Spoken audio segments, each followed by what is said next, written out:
Anyway, Ireland. People say you've got a Scottish accent, you played for Ireland. I had a choice, believe it or not. The Boro fans, to be fair, used to sing Bernie for Scotland in the Holgate end. Yeah, used to sing that.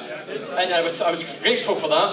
But how it came about, the papers were asking me, what about Scotland? The fans are singing your name, but there's no sign yet, Andy Roxburgh. And I replied, says, well, maybe Big Jack will come in. I've got Irish grandparents. But it was a throwaway comment. I didn't really mean it. I just said, oh, maybe Big Jack will come in. So, after the Everton games, you remember the 3 times we played Everton in the Cup? It was home and away in the Cup, yeah. And eventually we get beat. After the game, Bruce Rioch says, there's somebody to see you. So as I walk out at Essen Park, there was a small room, they called it a gymnasium. There's about fucking 2 weights. Anyway, went out there, and there was Andy Roxburgh.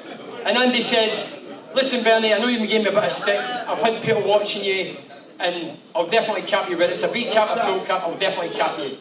I says, okay, shook his hand, fine. A week later, I'm up watching Blackburn Rovers with Pallister. Gary Pallister was Man U. We got to watch Stuart Ripley, who's playing against Newcastle. When we're up there, we're in the ticket office getting my complimentary tickets, and Jack Chatham's at the front, and as he turns round, he goes like to me and hits me on the shoulder. He says, listen, you hang fire, and I'll cap you against Wales. And he just headed off. And Pally went, he's fucking bad with names, Jack. Maybe he thinks you're somebody else.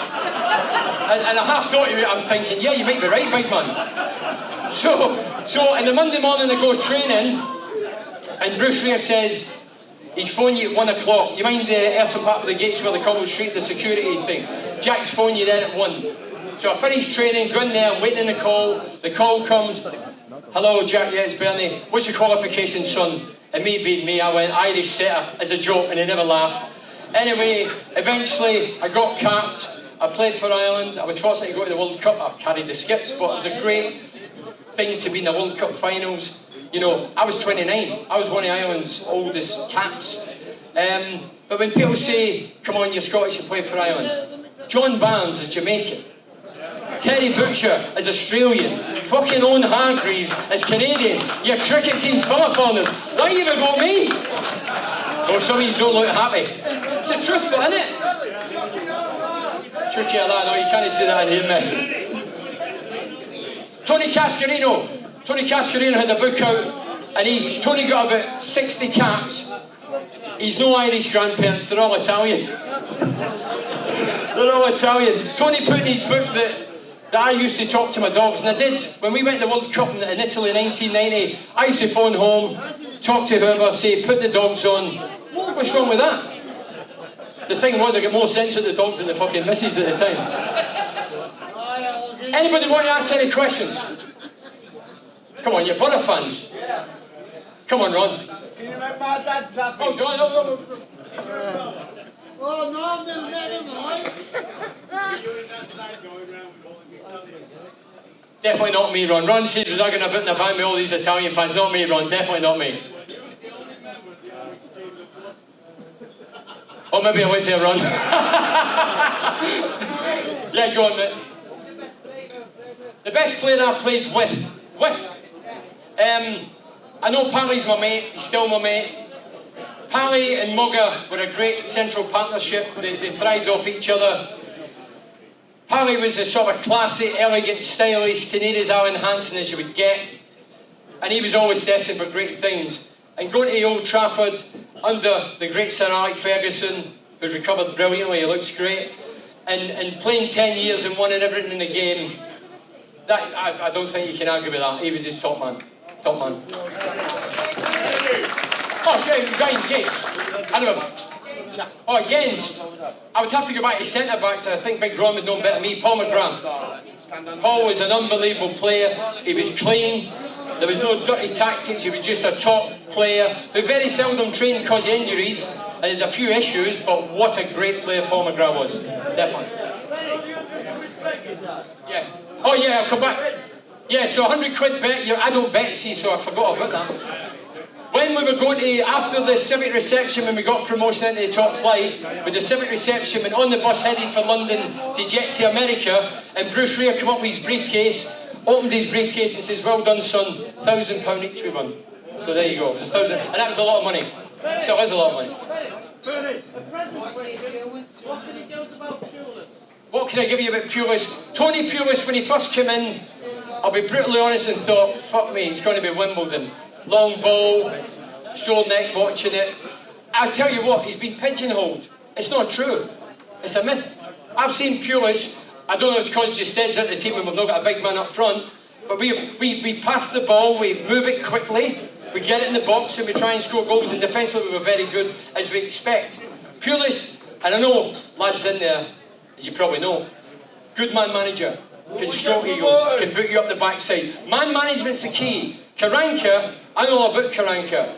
Karanka, if you ask any Boro player that worked under Karanka, great coach, poor man manager. Dictator to a degree like his pal Josie, but without the medals. Steve McClan, great coach, poor man manager. That's got me guys that's in that dressing room. That's me repeating it. If I was playing now, how much would I ask my agent for? Well, I came for 25 grand. I'd want that a week at least, 25 grand. Hey, Scott McDonald was on 35 in the championship. Ron Atkinson, no, because you see, if I didn't like Ron, I'd say I don't like the guy, but you see, and I can't avoid him. I've always been a fan of Ron's colourful.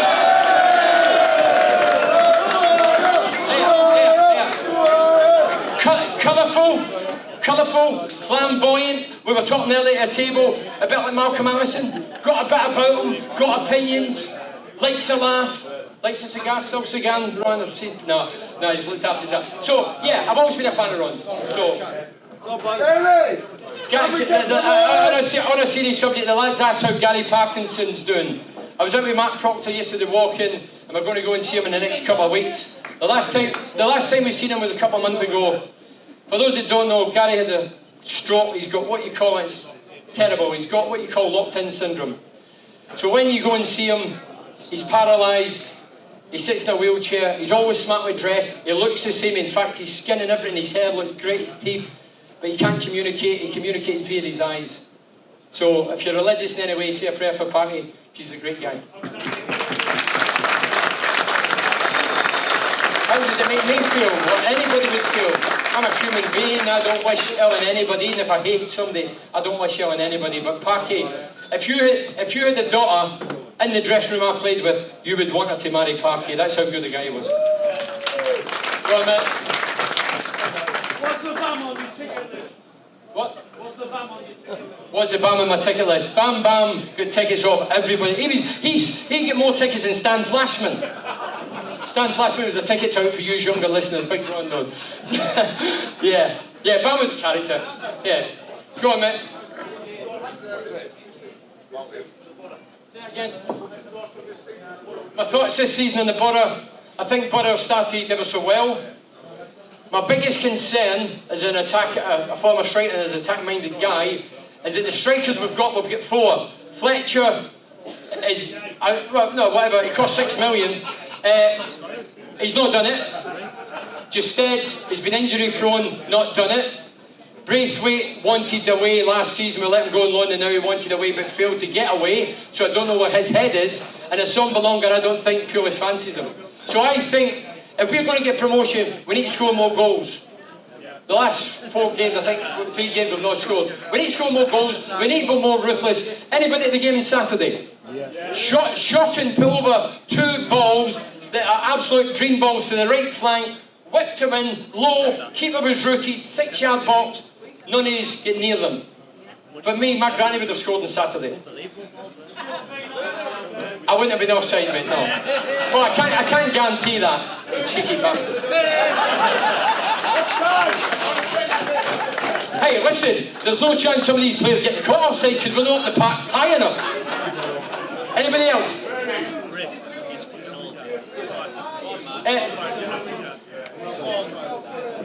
The lads asked a good question there. The lad said I'm afraid of flying. I have flown over the world like most footballers, whether it's at club level or international. I went off flying after Lockerbie. I played for Middlesbrough on a Wednesday. It was around about Christmas time and I'd promised to go and see my mother and father. It was the only day I was getting off was the following day. I'd heard all the news about this disaster and I drove up the 74, past the debris, looked at helicopters looking for bodies, whatever. and I never flew for 3 years. I'm a liar. I did fly. When I was going with the Republic, I had to take tranquilizers, drug myself. I didn't drink. I still don't drink. I had to take tablets off the club dock and knock me out. But when I went to the World Cup, I had a book out a couple of years ago. When I went to the World Cup, 7 weeks with about 8 flights flying all over Italy, I didn't tell anybody I was taking Valium. I don't take Valium as a rule, but because my nerves were so bad, I was taking Valium, getting off the plane, getting to the hotel, going out to train, the sun would hit me, I was feeling, fuck me. I don't know what Jack thought of me, but yeah. But anyway, I went to see somebody at Longlands, round the corner, the Pat Pew.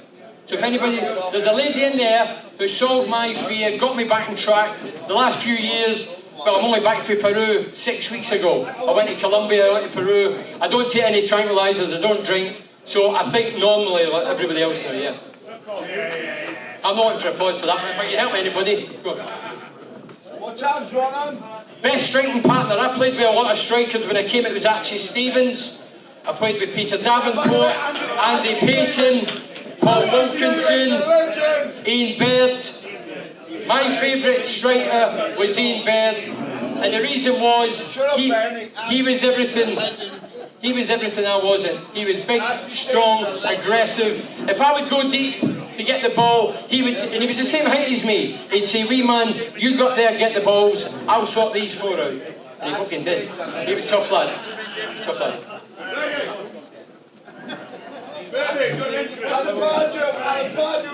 John Henry. John Henry scored the greatest goal I've seen a Middlesbrough player score. I always find, I was playing that game and I always say that I made the hole for him to get through, which isn't true. It was a wonder goal.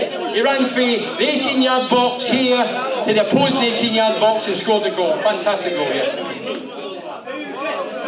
Any regrets? Lads, I know we're getting a bit of drink. Oh, no, this question. Any regrets? My only regret is I was too loyal to Middlesbrough Football Club. No, because the way I was treated at the end up, if I knew that was coming, I would have fucked off. There was talk about Celtic, there was talk about Leeds. I wasn't interested because we were always challenging and up there or something different. But the way it ended, no, I would have moved on.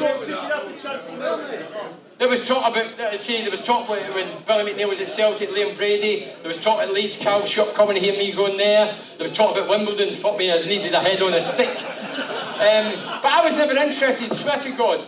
I wasn't interested in leaving Middlesbrough. I love Middlesbrough. And the biggest crime is, when, if I was doing the radio, talking about the scenario with myself, I went to Port Vale in the Potteries, right? Middlesbrough were in the Premier League.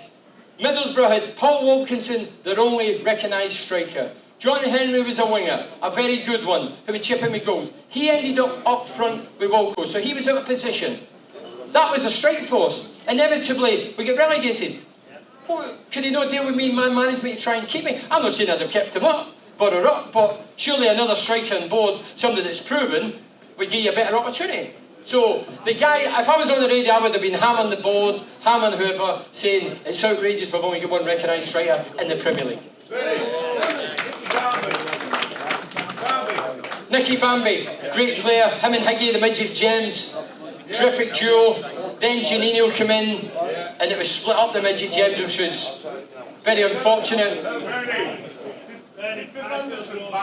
Highfield Road. Yeah, well, I was with Pally the other night down at Old Trafford. I was in the car winding him up. I says, "Do you remember that Coventry game?" He went, "Oh, you know, the one you scored a hat-trick?" I says, "No, the one that fucking Speedy, who's a midget, scored a hat-trick. You were marking him and so was Tony Mowbray." No, that was a great game. That was no First Division. Any other questions? Because Big Ron's got a flight to catch. I'm disappointed about your testimonial. We'll come at that. Your next question, that lad, and then come to you. Right, defo. Go on, mate. So, do you think we'll try and get some more players in the transfer window in January? I think Tony Pulis made it quite, he was quite vocal with what he said. In fact, it was what he said a lot of managers wouldn't say. 4 weeks ago he says we need more players in, otherwise we're going to tail off. He was actually prompting the guys above to try and get more players in. So I'll be shocked and horrified if we don't boost the squad in January. Lads, what is it? Yeah, lads, see, what were your testimonial?